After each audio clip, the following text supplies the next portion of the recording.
Why did they single her out again?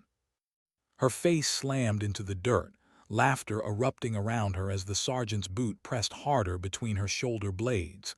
The sting of earth against her cheek was sharp, but the laughter cut deeper. They called her weak, worthless, unfit to serve alongside real soldiers.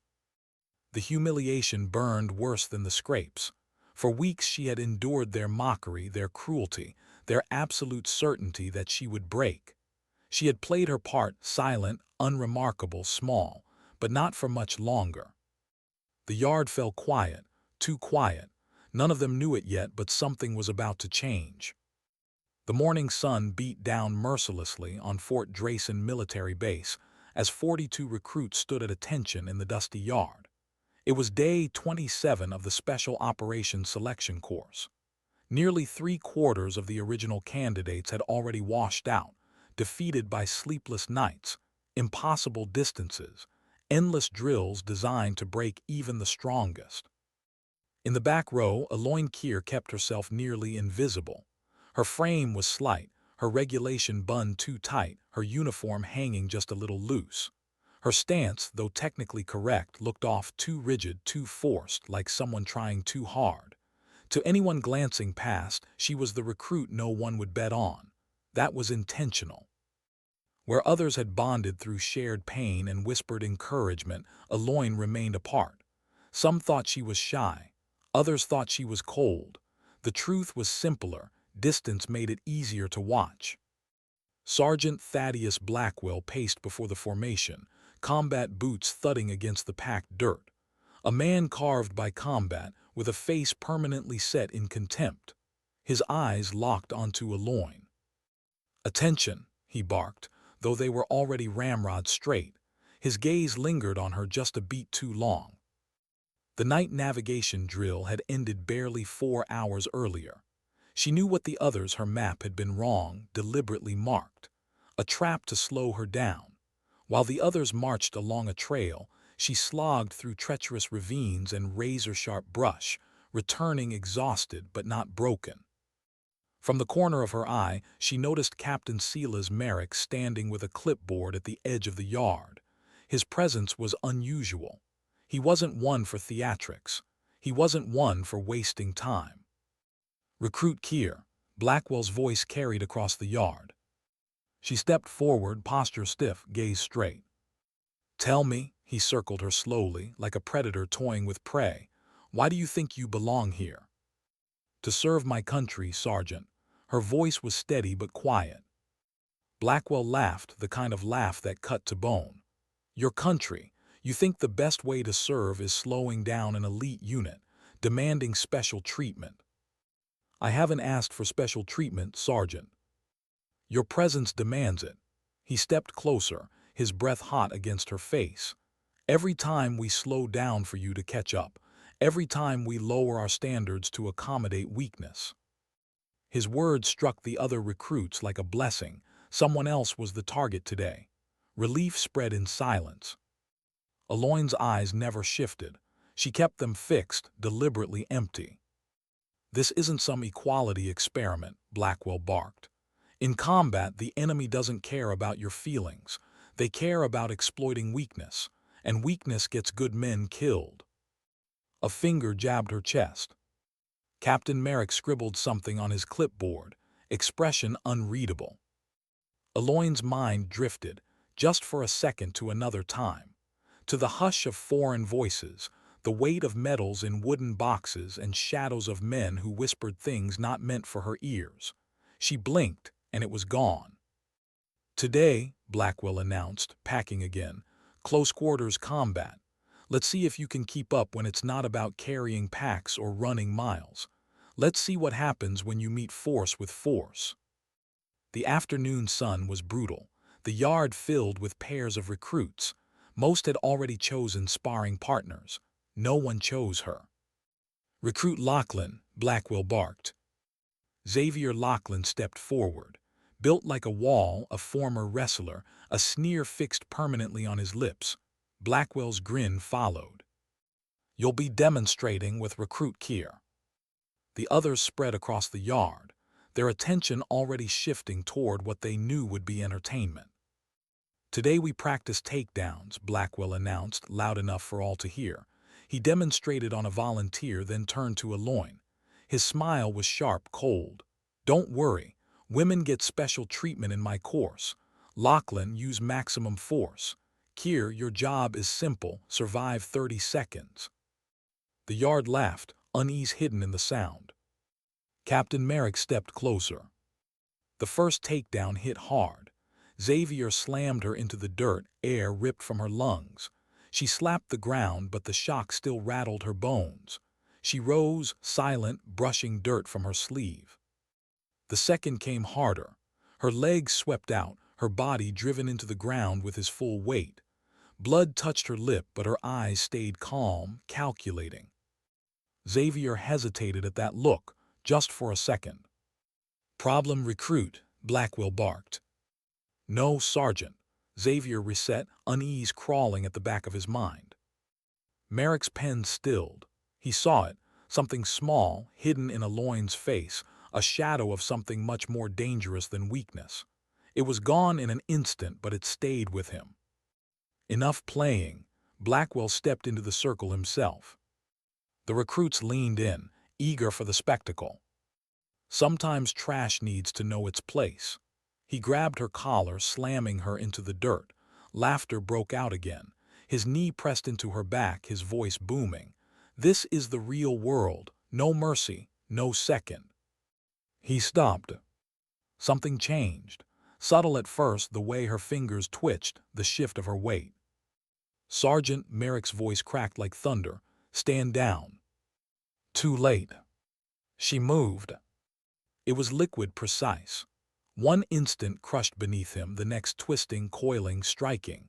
His momentum became hers. His arm locked, his throat exposed.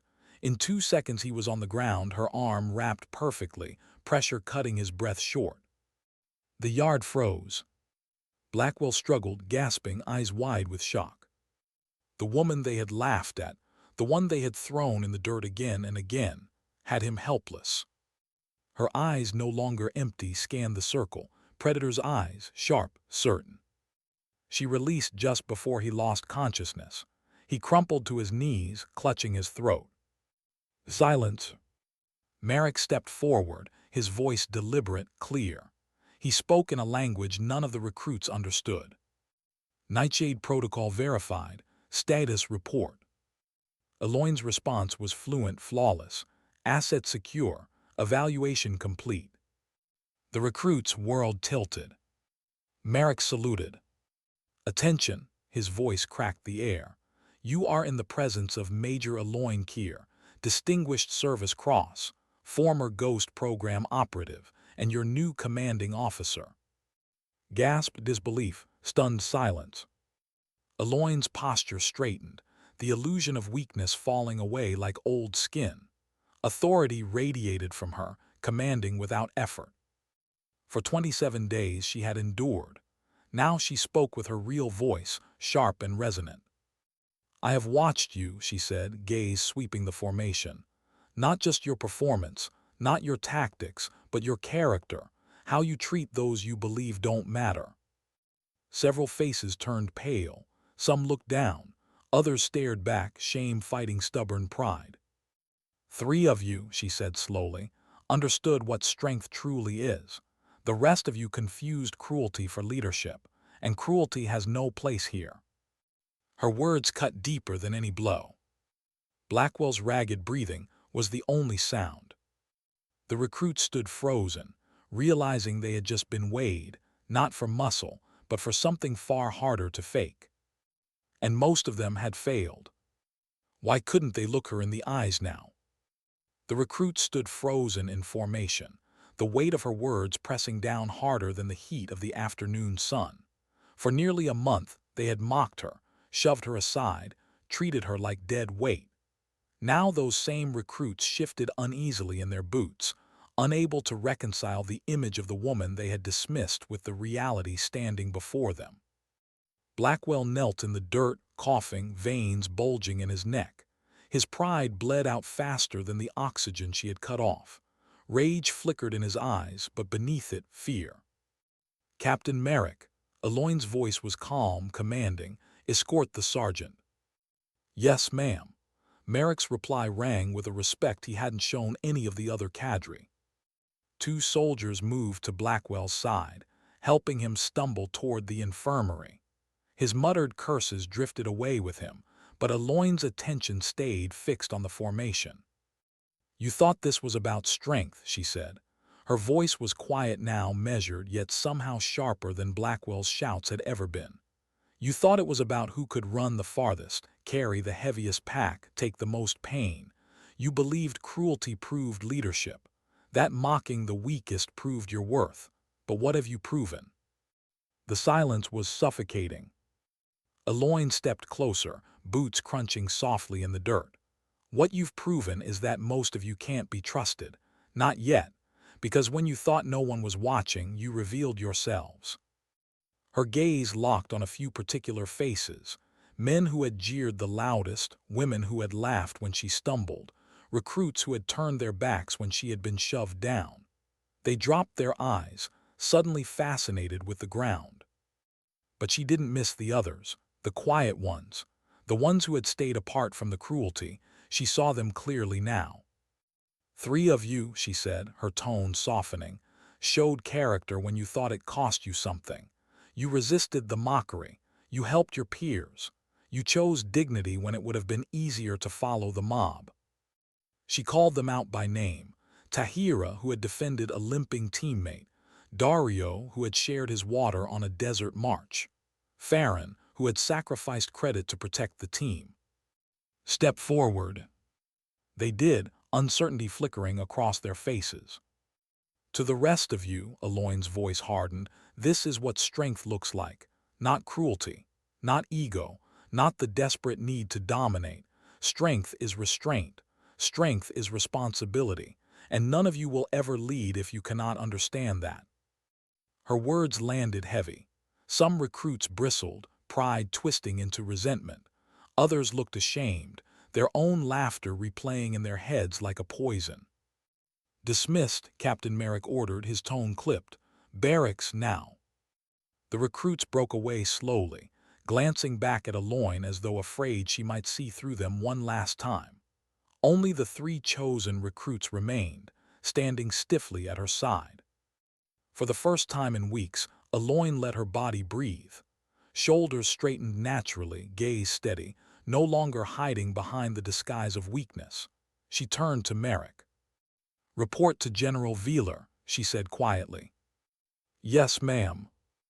As Merrick departed with the three recruits, Eloin lingered. The yard was empty now, save for the drifting dust and the echo of voices that had once called her trash. She knelt, running her fingers through the dirt where Blackwell had pressed her face into the ground. The soil was rough, biting into her skin. She let it sift through her fingers. "The ground doesn't care who you are," she thought. "The ground doesn't care where you came from. It only cares whether you rise." That evening, the air inside command headquarters was cool, the hum of fluorescent lights steady above. Eloin sat across from General Isel de Wheeler, the silver-haired commander whose reputation carried weight far beyond the walls of Fort Drayson. "The program is broken," Eloin said flatly. Her voice carried no hesitation. "They're creating soldiers who mistake cruelty for strength, conformity for loyalty. They reward the loudest, the harshest, the ones who lead through fear. That doesn't build operators, that builds monsters." Wheeler studied her with the patience of someone who had fought these battles before. At 61, the general's presence filled the room without effort. She had faced down not just enemies abroad but the entrenched arrogance of her own institution. "That's why you were here," Wheeler said finally. "Someone they would underestimate, someone they would reveal themselves to in ways they'd never show me." Together they watched through the window as Blackwell was escorted across the compound. His shoulders slumped, his career already in pieces. "Your evaluation confirms what we suspected," Wheeler continued. "The course has been poisoned by the wrong values. We aren't just looking for soldiers who can carry weight and kill efficiently. We need thinkers, leaders with judgment, with moral courage. Eloin slid 3 files across the desk. These recruits, Tahira, Daario, Faren, they understand. The rest are unready. Veeler glanced through the files, lips pressed tight. So few. Quality over quantity, Eloin replied. The general looked up at her, eyes sharp. 27 days of humiliation. Most people would have broken cover, revealed themselves. Eloin held her gaze. With respect, General, I've endured worse, for longer. Veeler's hand rested lightly on a classified folder on her desk. So I've read. That's why you were chosen. For a moment, silence. The kind that carried the weight of years, of scars unseen. You understand what it means, Veeler said softly. To be underestimated, to be seen as less than you are. That's not a weakness, it's an advantage. Eloin's eyes drifted to the training yard outside, now quiet in the fading light. When people believe you're beneath them, they reveal who they really are, she said. And what I saw today was a culture that confuses cruelty for discipline, strength without wisdom, power without responsibility. Her eyes hardened. We can do better. Veeler leaned back, exhaling slowly. Then let's begin. Dawn. The training yard glowed with fiery orange light as the recruits assembled again, their faces tight, still haunted by the shock of the day before. None dared speak above a whisper. Every careless laugh, every shove, every cruel word was being replayed in their heads with fresh shame. Major Eloin stood before them, not the slouched, awkward figure they thought they knew, but straight-backed, uniform crisp, decorations gleaming. Authority radiated from her presence. She didn't need to raise her voice. The silence bent toward her. At ease, she said. The recruits shifted, eyes fixed forward. Yesterday you learned something uncomfortable, that you were being evaluated not just for your strength, but for your character, that how you treat those you think don't matter is the truest test of leadership. Her boots whispered against the dirt as she paced slowly, gaze steady, unflinching. Your true character isn't revealed when everyone is watching. It's revealed in the shadows, in the silence. When you think your words or actions carry no consequence, that's when you show who you are. Her eyes fell on the 3 recruits who had stepped forward yesterday. Recruit Tahira. The young woman's shoulders stiffened. When Sergeant Blackwell was berating Emerson, why did you speak up? Tahira swallowed hard. Because it was wrong, ma'am. He was injured, not lazy. He needed help, not humiliation. Eloin tilted her head. And did you know I was watching? No, ma'am. Did you think it would benefit you? No, ma'am. I thought it might get me targeted next. Yet you acted anyway, Eloin nodded. That's moral courage. She moved to Daario. Recruit Daario. During the desert exercise, you gave half your water to Chen, even though it meant you might collapse yourself. Why? Daario's voice was soft but steady. Because the mission fails if one of us fails. We only succeed together. Eloin studied him. And yet you chose to take the risk yourself instead of ordering someone else to do it. It wasn't their responsibility, ma'am. I saw the problem, it was mine. Eloin's mouth curved slightly. That's leadership. She turned to Faren. Recruit Faren. During the bridge exercise, Lachlan took credit for your strategy. You said nothing. Why? Faren's jaw tightened. Because the mission succeeded, ma'am. That was what mattered. And now, Eloin pressed. Faren hesitated, then spoke quietly. Now, I wish I had confronted him, not for credit, but because letting arrogance go unchecked endangers the team. Eloin nodded, self-awareness, growth equally vital. She stepped back, her voice carrying across the formation once more. Leadership is not a privilege, it is a responsibility. Your task is not to break those beneath you, it is to build them, to push them past what they believed possible, to carry them when they falter, to protect them even at cost to yourself. That is the kind of strength this world needs. She knelt, scooping a handful of dirt, letting it slip between her fingers. The ground doesn't care who you are, she said softly. It only asks whether you will rise when you're thrown down. Her hand opened, dust scattering on the wind. 3 of you will continue. The rest will be reassigned, not as punishment but as redirection. Some of you may yet grow, but you will not lead until you understand the difference between cruelty and strength. The recruits stood silent, the words cutting deep. Behind them, General Veeler watched from the same spot where Merrick had stood yesterday. Her eyes narrowed, but there was pride there too. The reform had begun. And it started with dirt. What did it mean to be chosen? The 3 recruits, Tahira, Daario, and Faren, sat rigid in the small briefing room. Maps lined the walls, a tactical display table hummed faintly in the center. It was a space reserved for officers, not candidates still smelling of sweat and dirt from the yard. Captain Merrick leaned against the wall, arms folded, clipboard forgotten. His eyes never left them. Eloin stood before the table, hands resting lightly on its edge. Her posture was relaxed but controlled, the kind of stillness born from years of discipline. For the first time, the recruits saw her as she truly was, Major Keir, not the awkward, stumbling outsider they had dismissed. "What I'm about to tell you," she said quietly, "is classified." The recruits exchanged quick glances. None dared speak. "This course is not what it seems," Eloin continued. "For the last 3 years, the Special Operations Command has been conducting covert evaluations. We call it Ghost Protocol. Officers are embedded as recruits, hidden in plain sight, tasked with observing how candidates and instructors behave when they believe no one important is watching." She paused, letting the words settle.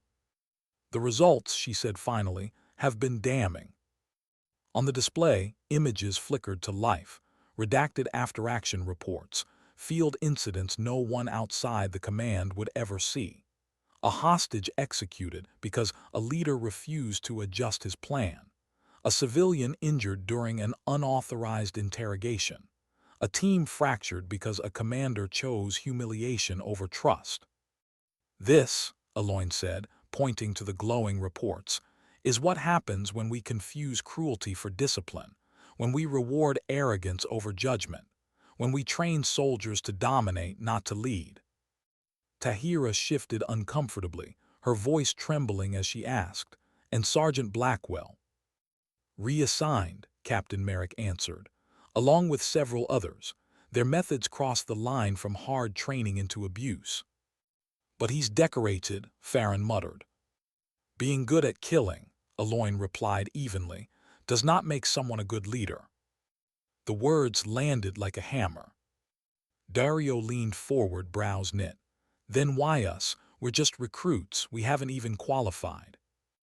"Because," Eloin said, eyes steady on him, "you showed the qualities we need when you thought no one who mattered was watching. That is the purest test of character we have." Her voice softened, but only slightly. "Each of you has a choice. You can continue to the qualification course as planned, or you can join us. The Reform Initiative. Ghost Reform. It means accelerated training. It means deeper responsibility. And it means carrying a secret you can never share outside these walls." Silence stretched between them, heavy as lead. Tahira's hands clenched on her knees. Faren's jaw worked as though grinding on thoughts he couldn't quite speak. Daario's gaze dropped to the floor, eyes clouded. "You don't have to decide now," Eloin said at last. 24 hours, no more. This is not an order, it is an invitation." She turned toward the door. Her boots echoed softly as she left, her shadow cutting across the light spilling in from the hallway. When the door shut behind her, the 3 recruits exhaled almost in unison. "What the hell just happened?" Faren muttered. Tahira's voice was quiet. I think we were just asked to help rebuild the entire system." Later in the base gym, Eloin worked through a series of combat forms, movements sharp and precise. Sweat glistened across her arms, muscles burning with the kind of rhythm that wasn't about strength but control. The door opened. General Wheeler entered, watching silently for several moments before speaking. "Impressive," she said at last. "Different from our manuals." Eloin finished the sequence, lowering her arms. "My father taught me, before he died." Wheeler's eyes softened with recognition. "Colonel Marcus Keir, one of the finest operators this country ever produced, though few know his name." "He preferred it that way," Eloin said. "Like father, like daughter." Eloin reached for a towel, wiping sweat from her face. "The assessments from other bases." Wheeler's expression darkened. "Similar patterns, toxic leadership, a culture rewarding the wrong things, too many Blackwells, too many who believe cruelty equals strength." "It can be fixed," Eloin said firmly, "but it will take time and resistance. From men like Colonel Ray." Wheeler's voice was grim, the name hanging heavy in the air. "He believes the reform undermines combat effectiveness. He has powerful allies, and he won't hesitate to use them." Eloin tossed the towel aside. "Then he'll reveal himself too. They all do." Wheeler studied her for a long moment. "Sometimes I think we're planting seeds in a field salted against us." Eloin's eyes met hers, unwavering. "Seeds grow in dirt, General, even in the harshest ground." The following afternoon, Eloin found the 3 recruits in the mess hall. They had pushed their trays aside, leaning close in whispered conversation. Their faces were serious, shadows of doubt and determination flickering across each expression. She didn't approach, not yet. Instead, she watched from a distance, watched the way they argued, weighed, wrestled with the choice before them. That was as much a test as anything she could design. Would they choose out of pride, out of fear, out of the desire to prove themselves, or would they choose for the right reason, the reason that mattered? She left without speaking, trusting their decision would come. Night fell heavy over the base. The corridors quieted, save for the distant echo of boots and the low hum of generators. Eloin stood at her window, looking out across the training yard where she had once been thrown down like trash.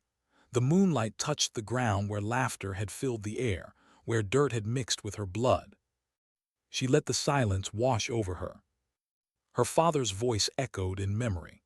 "The strongest warriors aren't the ones who never fall. They're the ones who rise again and again with their humanity intact." The door knocked softly. "Enter," she said. Captain Merrick stepped inside, expression tense. "Blackwell has filed a formal complaint." "On what grounds?" "That you provoked him, that the evaluation was rigged." Eloin's laugh was short, humorless. "By what appearing weak?" "He has supporters," Merrick warned, "including Colonel Ray." There it was again, that name, that shadow.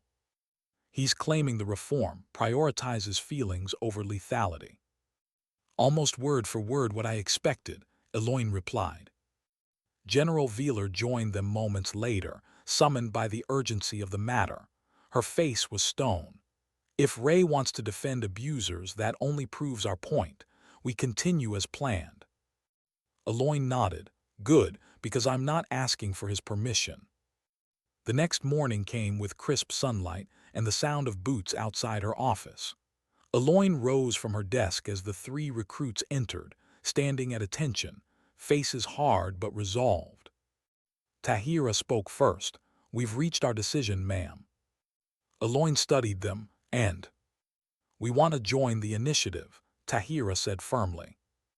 "Are you certain?" "With respect, ma'am," Faren replied. "None of us came here because it was easy." Daario added quietly, "If the system's broken, then we need to be part of fixing it." Eloin felt the faintest smile touch her lips. "Very well, training begins today. Welcome to Ghost Reform." "What does real strength look like?" The question haunted the 3 recruits as they stood in the pale dawn light, sweat already dampening their uniforms. For weeks, they had been told that strength was pain, humiliation, and endurance without compassion. But now, with Eloin standing before them, the definition was shifting. Her voice carried across the training ground, sharp but steady. You're here because you chose. That means you understand the weight of responsibility, but choice is only the beginning. Now we see what you can become. Captain Merrick handed out their new schedules, dense blocks of training condensed into 6 brutal weeks. The standard qualification course stretched over half a year. Eloin had cut it in half, trimming the fat, sharpening the edge, forcing them to learn faster, deeper, harder. Their mornings began before sunrise with combat drills. But unlike Blackwell's theatrics, Eloin's training had precision. Every strike, every takedown, every movement carried purpose. No wasted pain, no empty humiliation. Again, she ordered, circling as Tahira sparred with Faren. Not faster, smarter, anticipate, use their weight, control without cruelty. Tahira lunged, overextended. Faren countered, pinning her easily. Eloin's voice cut through. Pause. Both froze. Eloin knelt beside Tahira. What did you miss? Tahira's breathing was ragged. I reacted too fast, didn't wait for the opening. And what does impatience cost in combat? Lives, ma'am. Exactly, Eloin stood. Try again. The spar resumed, slower this time, more deliberate. The lesson wasn't about bruises, it was about judgment. By late morning, the drills shifted to marksmanship. The recruits fired until their arms ached, until their eyes blurred from the sun. Eloin corrected their posture, their grip, their breathing, never shouting, never mocking, always exacting. Discipline is not noise, she told them. It is precision, quiet repetition until skill becomes instinct. You don't rise to the occasion, you fall to the level of your training, so we raise that level. Afternoons were different. The recruits expected more combat, more sweat. Instead, Eloin led them into scenarios designed to test their judgment. One day, a hostage simulation. The objective was simple, extract without casualties, but the room was wired with hidden triggers. Each choice mattered. Kick in the wrong door and the hostage would die. Move too slowly and the captor would execute. Tahira wanted to rush. Faren urged caution. Daario hesitated, torn. The tension nearly broke them. When the simulation ended, Eloin stood in the doorway. You failed, she said calmly. The word hit like a blade. But you failed here where it costs nothing. That is the point. Leadership is not about being fearless. It's about recognizing fear, hesitation, and still choosing with clarity. Next time you'll do better, or you won't last. Evenings brought something none of them expected: discussions. Not lectures, but conversations. Philosophy, history, psychology. Eloin spoke of power, of responsibility, of the subtle corrosion that came with command. Power doesn't create character, she told them one night, her voice low, the training room dim. It reveals it. The moment you hold authority over others, the world sees who you truly are. Will you build, or will you destroy? The recruits sat in silence, absorbing. The lessons sank deeper than muscle or bone. The weeks blurred, bodies hardened, minds sharpened. The recruits began to move with new confidence, not arrogance but a steadiness that came from knowing each motion had purpose. But pressure from outside grew.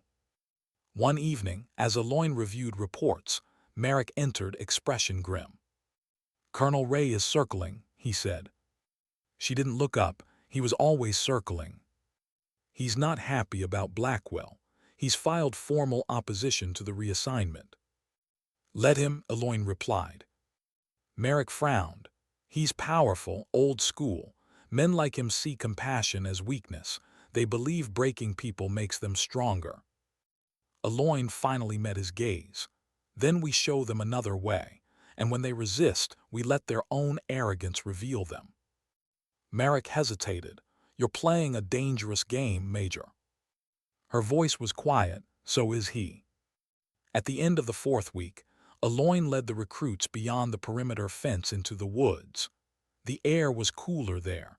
the sounds of the base fatting behind them.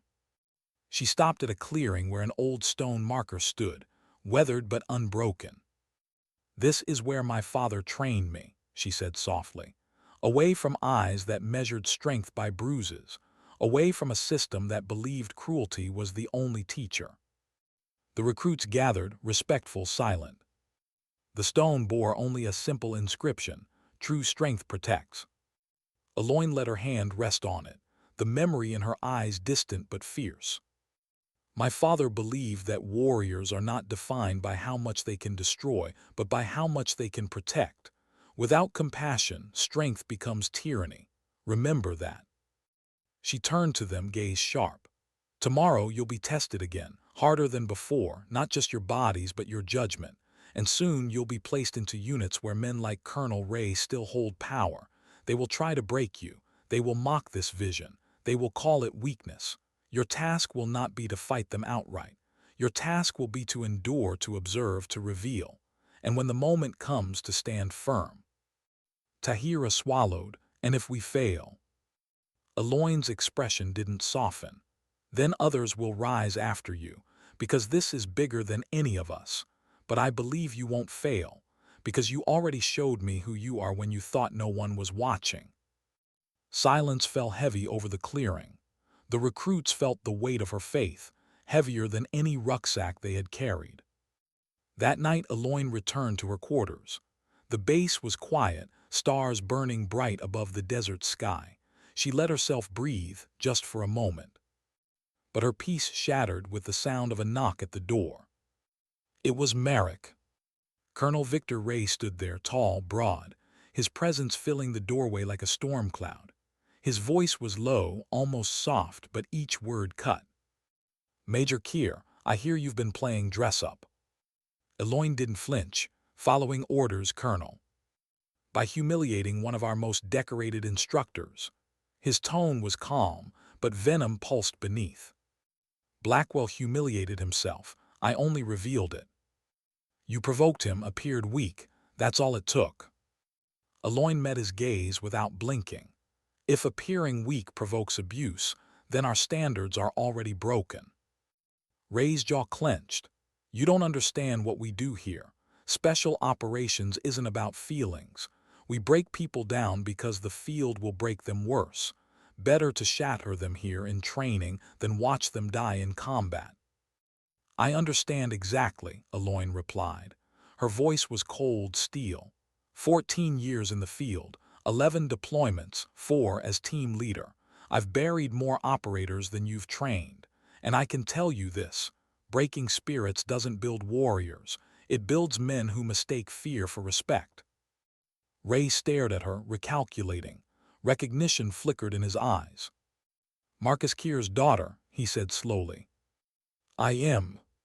"Your father understood what it takes. He wouldn't approve of this soft approach." Eloin's voice sharpened. "My father believed discipline is strength, not cruelty, moral courage, not blind obedience. If you need to break someone's spirit to control them, you've already failed as a leader." The silence that followed was heavier than any argument. Ray finally stepped back, his voice low with threat. "This reform won't last. When the next conflict escalates, they'll come back to men like me." "Perhaps," Eloin said softly, "but until then we'll be training the future." Ray's eyes narrowed.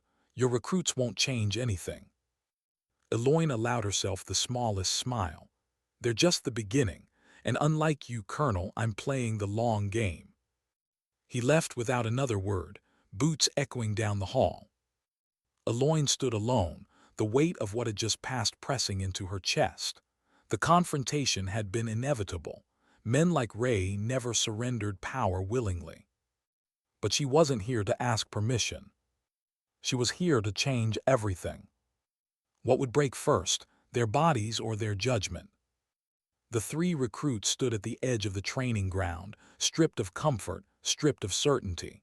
For 6 weeks, Eloin had pushed them harder than they had ever known.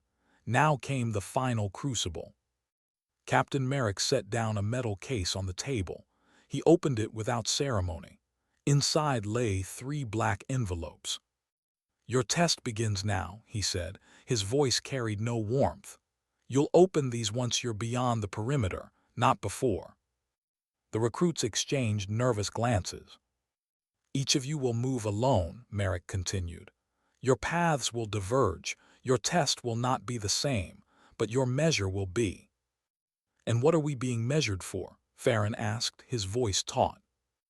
Eloin spoke for the first time. She stood in the shadows, arms folded, presence steady. Not endurance, not skill, not speed, judgment. That is what defines whether you belong here.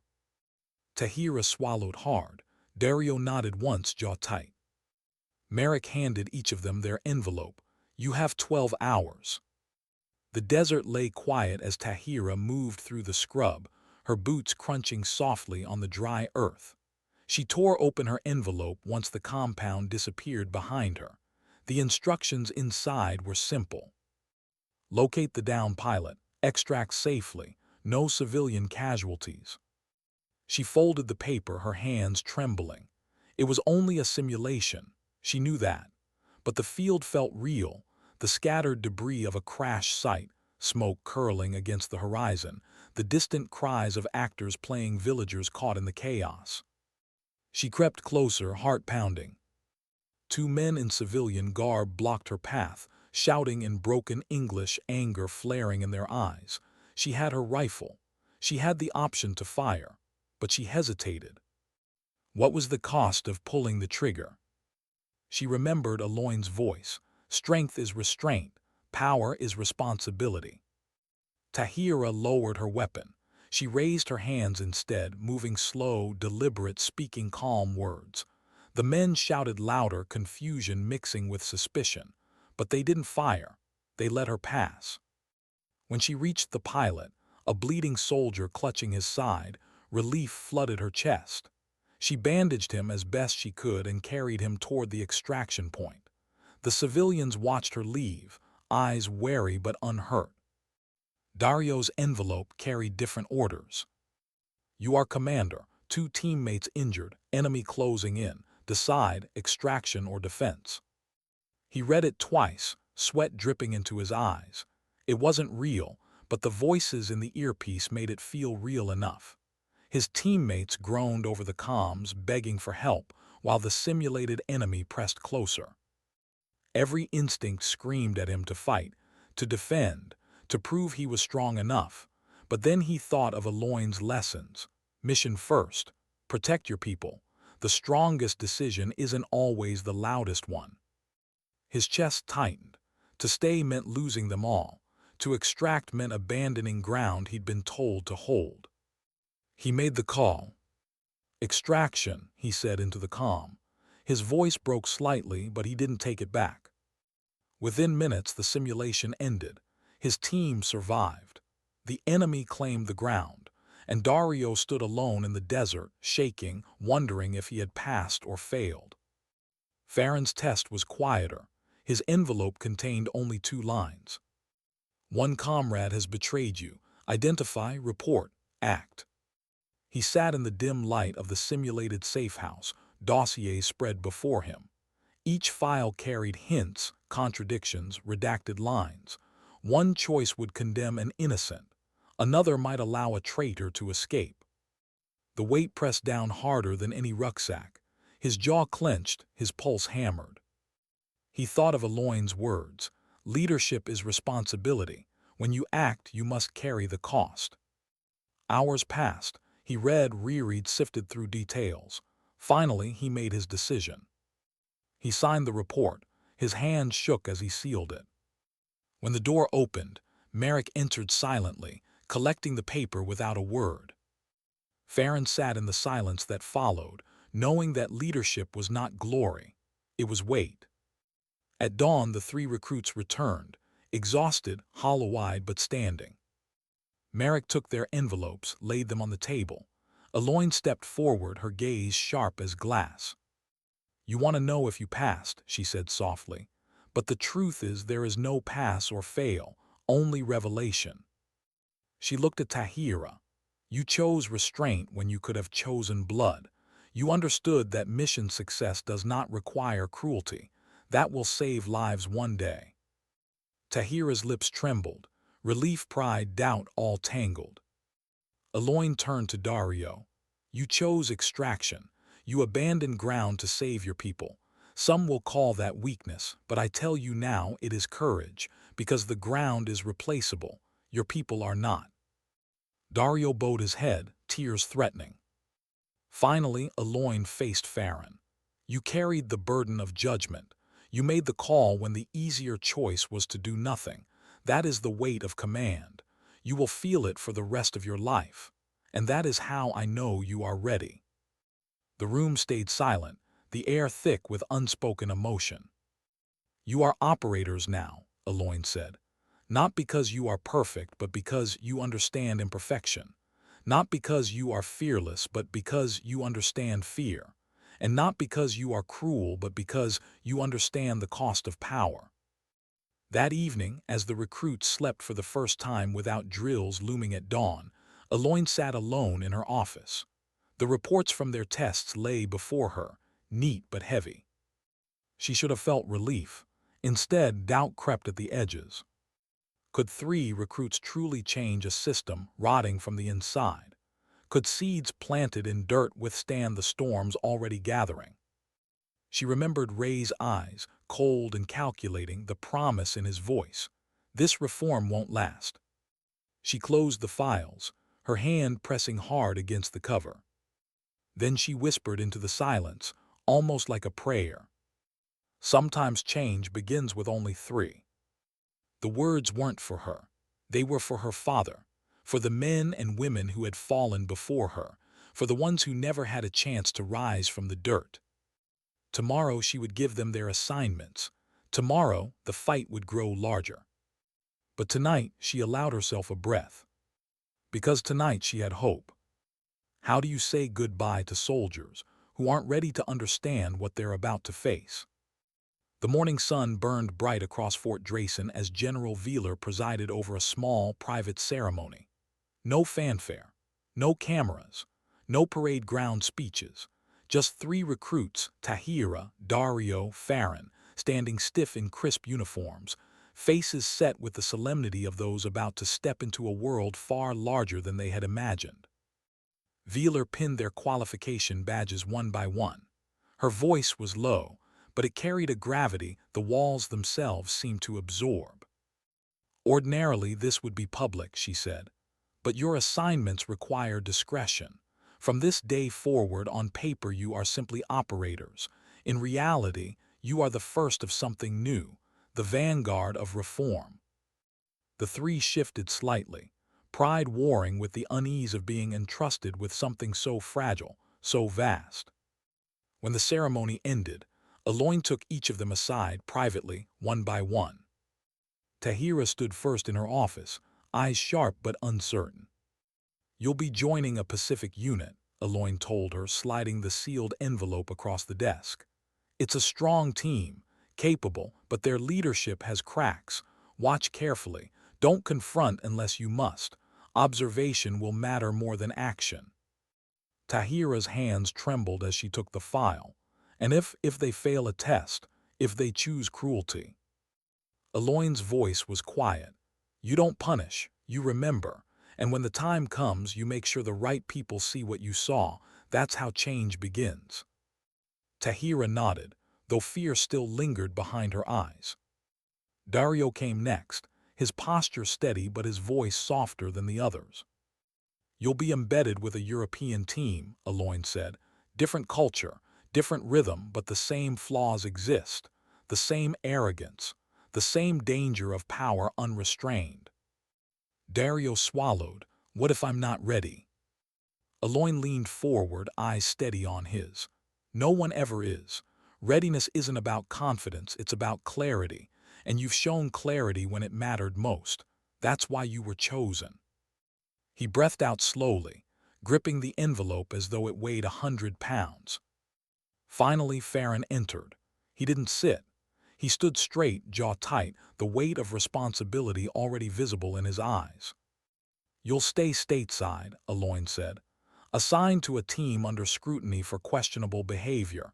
It will be harder than you think. They will dismiss you, mock you, try to bend you into their shape. That's where you'll be tested. Faren didn't flinch, and if they succeed in bending me, then you'll know it the moment it happens, Eloin said, and you'll have to decide who you want to be. For the first time, Faren's expression cracked. Not fear, not doubt, something deeper. The quiet realization that every choice from this point forward would echo louder than he could control.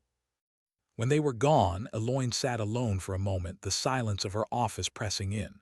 3 recruits, 3 seeds planted in hostile soil. Would they grow, or be smothered before they could take root? She thought of her father again, of his voice on nights when the weight of the world felt heavier than the rifle slung across his back. You can't change everything at once.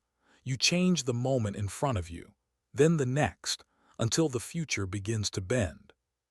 She closed her eyes, drawing strength from the memory. Then came the knock. General Wheeler entered, file in hand. Her expression was calm, but her eyes were heavy.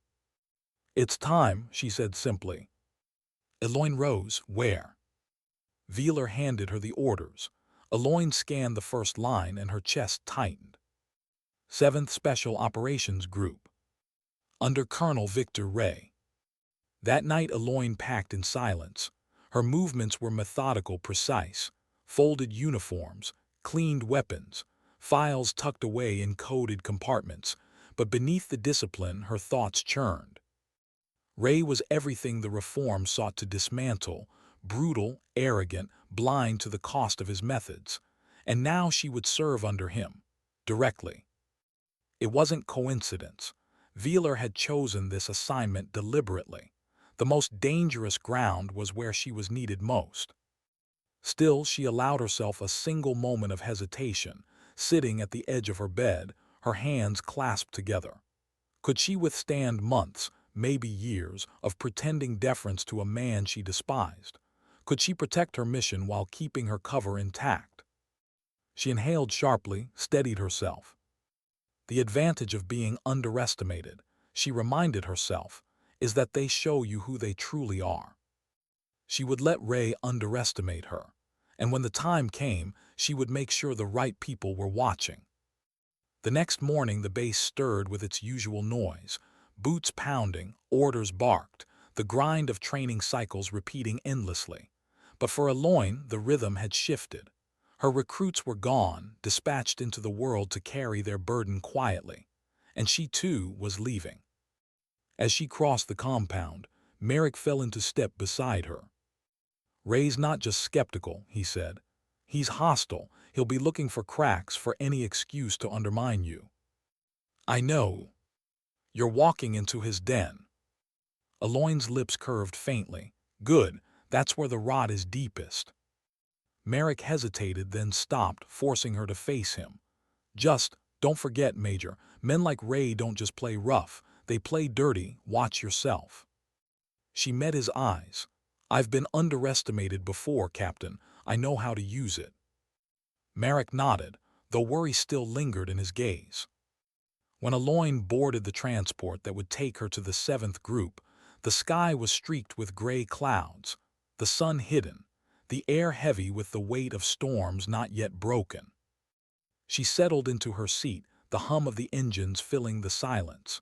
She thought of Tahira, Daario, and Faren, scattered now across the world.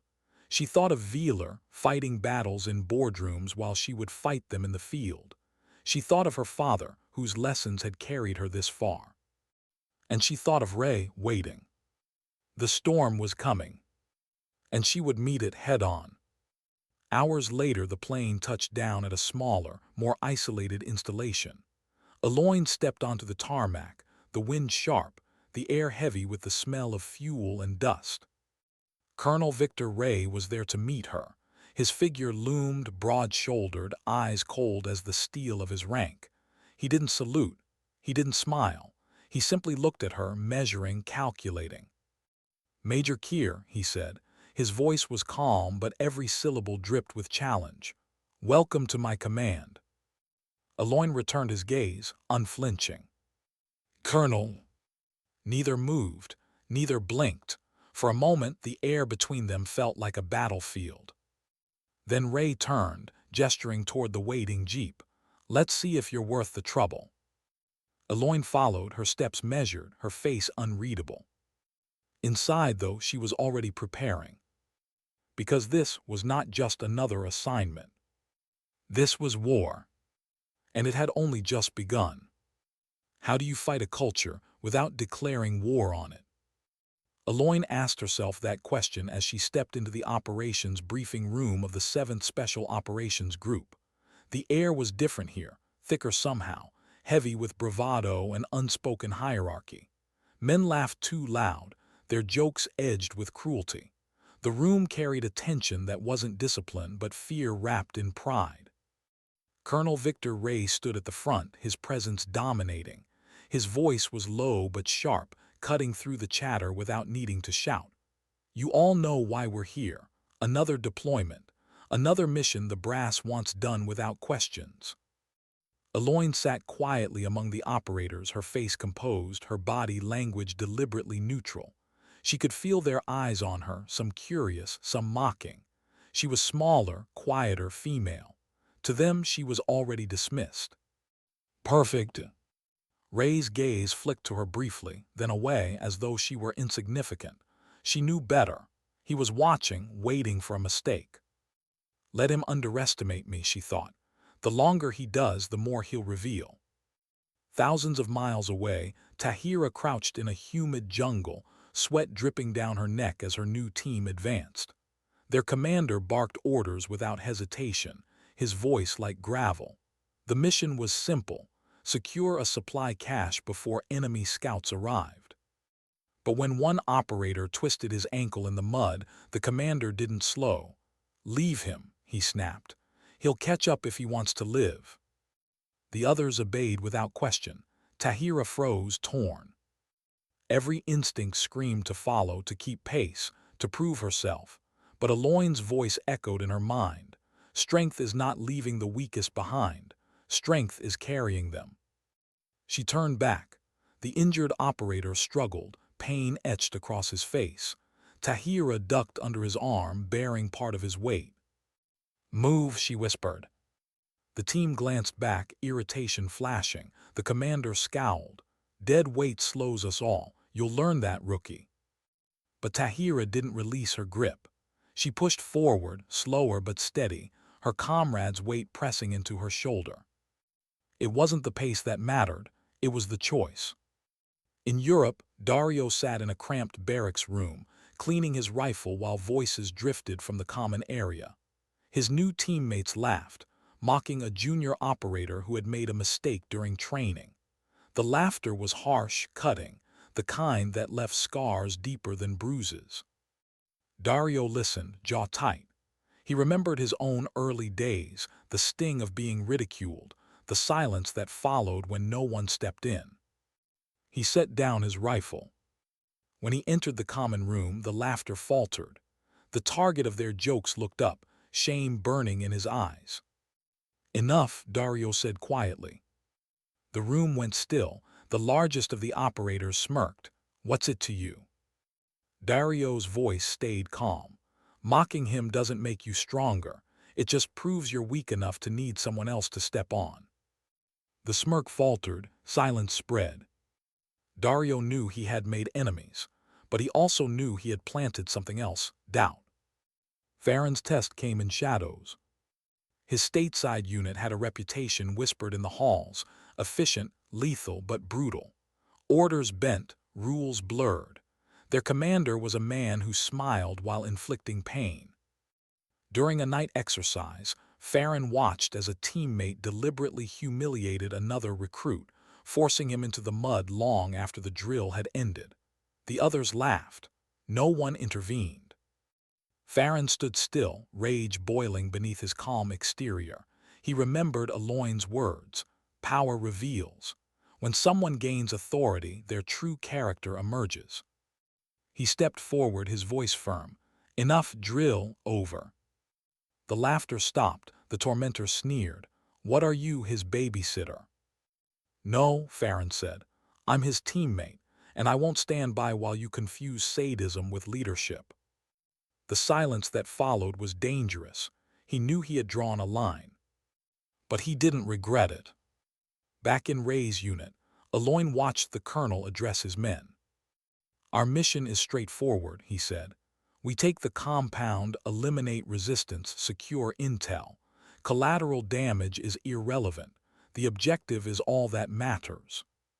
Murmurs of assent rippled through the room. Eloin's stomach tightened.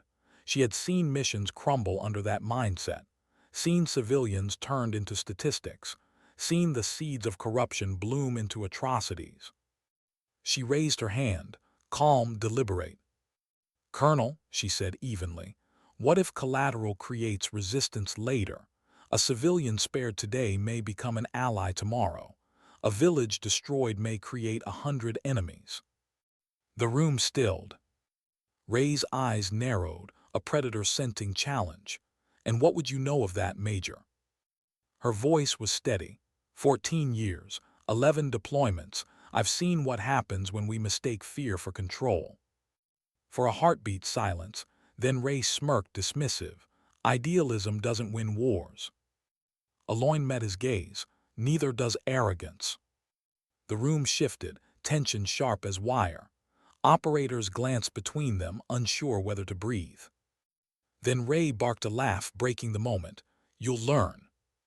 He turned back to the map, dismissing her as though she hadn't spoken. But she saw it, the flicker in his eyes. She had unsettled him. Good. Across the world, 3 recruits carried the lessons she had given them, unknowing that Eloin herself was standing in the lion's den. Tahira, bearing the weight of another soldier despite her commander's scorn. Daario, silencing cruelty with quiet defiance. Faren, standing against sadism in the dark. Each one had a choice. Each one chose dignity over silence. And Eloin, thousands of miles away, carried the same burden. That night, alone in her quarters, Eloin wrote her first encrypted report. The words flowed steady, precise. The culture here is worse than anticipated. Fear masquerades as discipline. Cruelty masquerades as strength, but cracks are showing. Some of the men listen when alternatives are spoken. They won't admit it yet, but they hear. They feel the truth. She paused, staring at the page. Her reflection in the dark window stared back, tired eyes, steady shoulders. Seeds grow in dirt, she reminded herself. Even poisoned ground can be turned. She closed the report, sending it into secure channels that would reach Veeler. Then she leaned back in her chair, the weight pressing in. The battle was only beginning.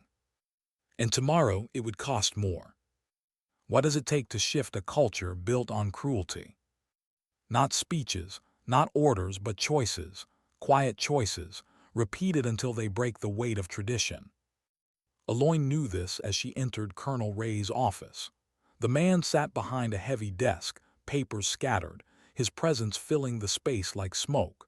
His eyes narrowed as she stood at attention. Major Keir, he said, your first mission report, sit. She remained standing. He smirked, suit yourself. Ray leaned back, folding his arms. I've read your notes, your insistence on restraint, on minimizing collateral, on building trust. Let me be clear, this unit does not exist to coddle. We exist to kill enemies. Everything else is noise. Eloin's voice was calm, deliberate. And how many enemies have you created with that mindset? Ray's smirk faded, for a moment silence. Then he laughed softly, but there was no humor in it. You think you're clever, but when the bullets start flying, idealism dies quick. Her gaze never wavered. Idealism doesn't keep me standing, Colonel. Discipline does, and discipline is not cruelty. His jaw tightened. Watch yourself, Major. You're one mistake away from being out. Eloin let the silence stretch, then spoke softly. And you're one mistake away from being exposed. For a heartbeat, their eyes locked, 2 wills clashing without movement. Then Ray looked away, signing a paper with unnecessary force. Dismissed, he growled. She left, but her pulse thrummed. The storm was building. Far away, Tahira's storm came in the jungle. Her team had reached their objective, the supply cache secured. But when enemy scouts approached, her commander gave the order to burn the nearby village as a distraction. "Sir," Tahira said, her voice steady though fear twisted her gut, "there are civilians." "Collateral," the commander snapped. "We move." The others prepared charges unquestioning. Tahira's hands shook. She could obey, blend in, survive, or she could choose. She stepped forward, voice sharp, "No." The word froze the team. Her commander turned slowly, rage darkening his face. "What did you say?" "No," she repeated. "Burning the village creates more enemies. It jeopardizes the mission." For a long moment, silence. Then, reluctantly, the commander snarled, "Fine, we hold position." The charges stayed cold. The village was spared. And though her commander's glare promised consequences, a few of her teammates glanced at her differently. Not with mockery, with respect they didn't want to admit. In Europe, Daario faced his test in a dimly lit safe house. His team leader, frustrated by faulty intel, turned his fury on the youngest operator. "You screwed this op," the leader snarled, shoving the man against the wall. "Your incompetence nearly killed us." The operator stammered, "It wasn't." The leader struck him hard across the face. The room stayed silent. No one moved. Except Daario. He stepped between them, his voice quiet but unyielding. "That's enough." The leader's eyes widened. "What did you say?" "You want to correct mistakes. Do it with discipline, not abuse. If you can't tell the difference, you shouldn't lead." The room held its breath. The leader's fist tightened, ready to strike again. But then he stopped, not because he agreed, but because Daario hadn't flinched. For the first time, someone had drawn a line, and the others saw it.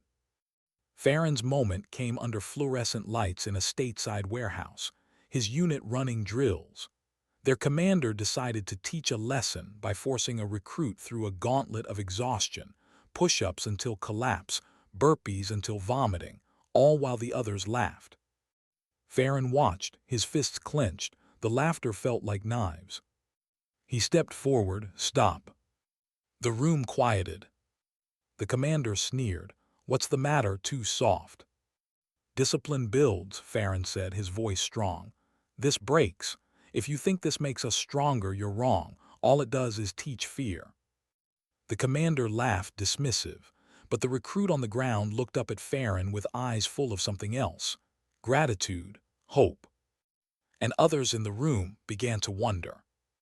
At Fort Drayson, General Veeler read reports late into the night, encrypted messages from across the globe, from Tahira, from Daario, from Faren, from Eloin, embedded under Ray. Each report spoke of small choices, resisting cruelty, protecting dignity, speaking truth where silence was easier. Veeler leaned back, eyes closing for a moment. The change was fragile, but it had begun. The storm came to Eloin in a desert compound. Her unit had surrounded a target building. Intelligence suggested high-value operatives inside, but also civilians. Colonel Ray ordered the strike. "Level it, no survivors." Eloin's heart pounded. She knew the truth.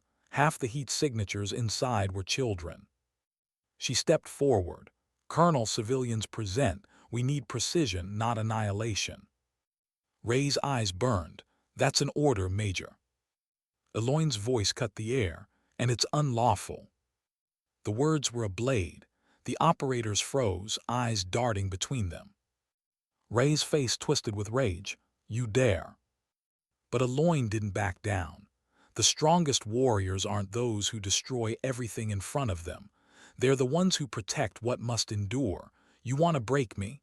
You'll fail, because I've already been broken, and I chose to rise." The silence stretched, taut as wire. Then one operator stepped back from his weapon. Another followed, then another. Ray saw it, control slipping, authority cracking. He snarled, voice low, "This isn't over." "No," Eloin said, "it's just beginning." Weeks later, in a quiet office back at Fort Drayson, Eloin stood with Veeler once more. The air was still. The war was far from over, but reports were coming in.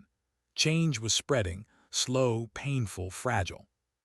Tahira, Daario, Faren, each carrying the weight in silence, making choices when no one was watching. Veeler studied Eloin. Do you believe it will last? Eloin looked out the window where recruits trained in the yard. Dust rose in the morning light. Shouts echoed, some cruel, some encouraging, a battlefield of culture still undecided. It won't be quick, she said softly, and it won't be easy. But every time someone chooses restraint over cruelty, courage over silence, responsibility over ego, the future bends. One decision at a time. Veeler nodded. And you? Eloin's gaze stayed fixed on the yard. I've had practice being thrown in the dirt. I know how to rise. For a long moment, silence. Then she spoke again, her voice quiet but resolute. Sometimes dignity doesn't speak, it simply acts.